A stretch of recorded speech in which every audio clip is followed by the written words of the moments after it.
নমস্কার ছাত্রছাত্রীরা, আজ আমরা পঞ্চম শ্রেণীর বাংলা ভাষাপাঠ বইয়ের দ্বিতীয় ইউনিট টেস্টের অন্তর্ভুক্ত লিঙ্গ অর্থাৎ এই অধ্যায়টি নিয়ে আজ আমরা আলোচনা করব। এই লিঙ্গ অধ্যায়ের সমস্ত প্রশ্ন, অনুশীলনীর প্রশ্ন আমরা টোটাল এই বিষয় নিয়ে আজকে আমরা তোমাদের সামনে আলোচনা করব। তো যেহেতু এটি দ্বিতীয় ইউনিট টেস্টের অন্তর্ভুক্ত, তাই আমরা লিঙ্গ আলোচনা করব। লিঙ্গ, তার আগে জেনে রাখি লিঙ্গ কাকে বলে। আমরা জানি লিঙ্গ হচ্ছে সেই চিহ্ন যার দ্বারা আমরা কি করতে পারি, যার দ্বারা স্ত্রী পুরুষ বা স্ত্রী পুরুষের দুটোই বা স্ত্রী পুরুষ কোনোটাই না এটা বুঝতে পারি, সেই চিহ্নকে আমরা কি বলি, লিঙ্গ বলি।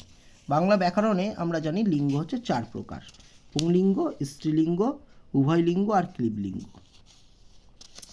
অর্থাৎ যে লিঙ্গের দ্বারা পুরুষ বোঝায় তাকে পুংলিঙ্গ বলে, যে লিঙ্গের দ্বারা বা যে চিহ্নের দ্বারা স্ত্রীকে বোঝায় তাকে স্ত্রীলিঙ্গ বলে, আর যে চিহ্নের দ্বারা স্ত্রী পুরুষ দুটোই বোঝায় তাকে উভলিঙ্গ বলে, আর স্ত্রী পুরুষ কোনোটাই না বোঝালে তাকে আমরা বলবি কি, ক্লীবলিঙ্গ। এখানে কিছু নমুনা তোমাদের সামনে দেওয়া আছে, সেই নমুনাগুলো তোমরা করবে। এই যেমন আ যোগ করে আমরা কিন্তু পুংলিঙ্গ থেকে স্ত্রীলিঙ্গ করতে পারি, যেমন সদস্য সদস্যা, শিষ্য শিষ্যা, প্রথমা, এরকমভাবে আছে।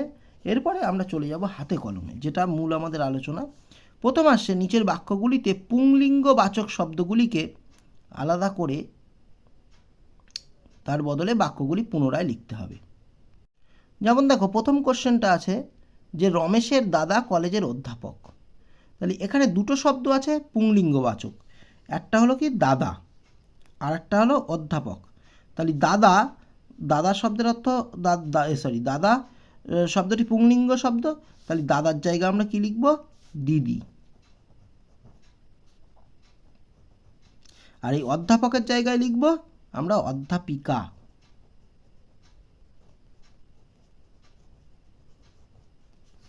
তাহলে এটা যখন আমরা রিরাইট করব তখন আমরা কিরমভাবে লিখব, যে রমেশের দিদি কলেজের অধ্যাপিকা হলো। পরে আসছে বৃদ্ধের আগমনে শিক্ষক মহাশয় উঠে দাঁড়ালেন। এখানে 3টে শব্দ আছে পুংলিঙ্গবাচক, একটা হলো বৃদ্ধ, দ্বিতীয় হলো শিক্ষক, আর তৃতীয় হলো মহাশয়। তাহলে বৃদ্ধ হবে কি, বৃদ্ধা। তাহলে হবে কি, বৃদ্ধার আগমনে, এরকম লিখতে হবে, বৃদ্ধার আগমনে। এবার আসে শিক্ষক মহাশয়, তাহলে শিক্ষককে আমরা লিখব শিক্ষিকা। আর এখানে আছে মহাশয়, মহাশয়টা করে দেবো মহাশয়া। তাহলে বাক্যটাকে যদি আমরা আবার লিখি তাহলে এরকম দাঁড়াবে যে বৃদ্ধার আগমনে শিক্ষিকা মহাশয়া উঠে দাঁড়ালেন। ঠিক আছে, এরপরে চলে যাব আমরা 3 নাম্বার দাগে। 3 নাম্বার দাগে কি আছে, রবীন্দ্রসঙ্গীতের গায়ক হিসেবে ভদ্রলোকের সুনাম আছে। তাহলে 1 হচ্ছে গায়ক আর 2 হচ্ছে ভদ্রলোক, এই দুটো আছে এখানে পুংলিঙ্গ শব্দ। তাহলে গায়ক হবে কি, গায়ককে করা যেতে পারে গায়িকা, আর ভদ্রলোক হবে ভদ্র মহিলা। তাহলে এই সেন্টেন্সটাকে যদি আমরা রিরাইট করি তাহলে হবে রবীন্দ্রসঙ্গীতের গায়িকা হিসেবে ভদ্রমহিলার সুনাম আছে। ঠিক আছে, এরপরে চলে যাব লাস্ট, সুমনের দাদু একটি পত্রিকার প্রকাশক। তাহলে দাদু এই একটা, আর প্রকাশক, এই দুটোই হচ্ছে পুংলিঙ্গ। দাদু হলে তাহলে কি হবে, ঠাকুমা অথবা দিদা। আর এখানে কি প্রকাশক হবে প্রকাশিকা।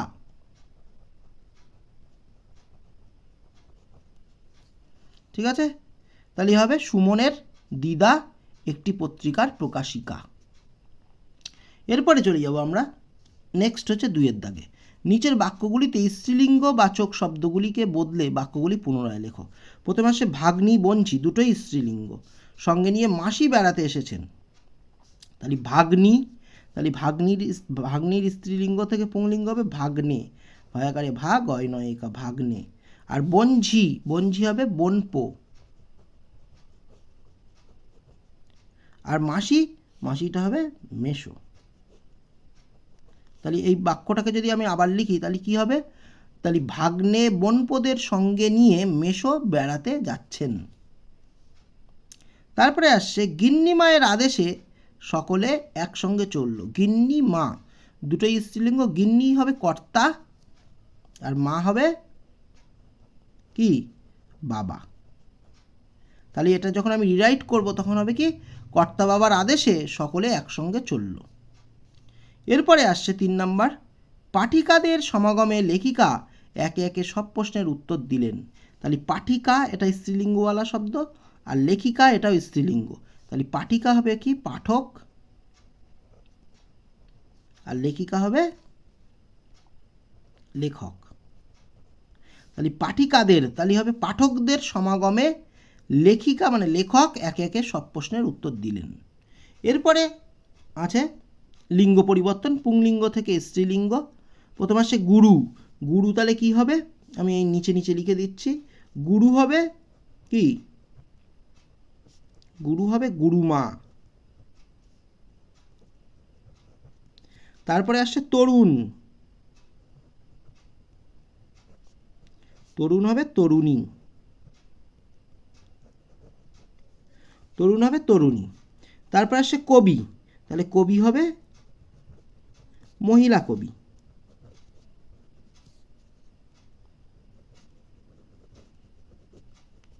কবি হবে মহিলা কবি। তারপর আছে সাহেব। সাহেব হবে মেম। সাহেব হবে মেন। এরপর আসছে বিদ্বান। তাহলে বিদ্বানটা এখানে লিখছি, বিদ্বান হবে বিদুষী। বানানটা একটু খেয়াল করবে, বয়সী দয় দীর্ঘ মধ্যাহ্ন শয় দীর্ঘ, বিদুষী। অন্যতম, অন্যতম হবে অন্যতমা। তারপর আসছে অনন্য। অনন্য হবে অনন্যা। অ দন্তান্ন দন্তান্ন ফলা অনন্যা। তারপরে যে পুত্র, পুত্র হবে কন্যা। পুত্র হবে কি কন্যা। জেঠু, জেঠু হবে জেঠিমা। সন্ন্যাসী, সন্ন্যাসী বানানটা একটু ঠিক করে লিখবে, সন্ন্যাসিনী। সন্ন্যাসিনী, প্রথমটা হস্যি তারপরটা দীর্ঘী। আচ্ছা, এরপর আছে স্ত্রীলিঙ্গ থেকে পুংলিঙ্গ। প্রথম আসছে মেয়ে। তাহলে মেয়ে হবে কি, মেয়ে হবে ছেলে। তারপর সে ঠাকুমা হবে ঠাকুরদা।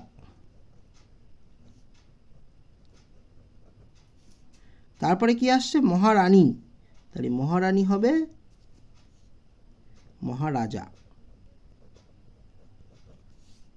তারপরে হচ্ছে জ্যেষ্ঠিমা, এটা জেঠিমা হবে এক কথায়, জেঠিমা।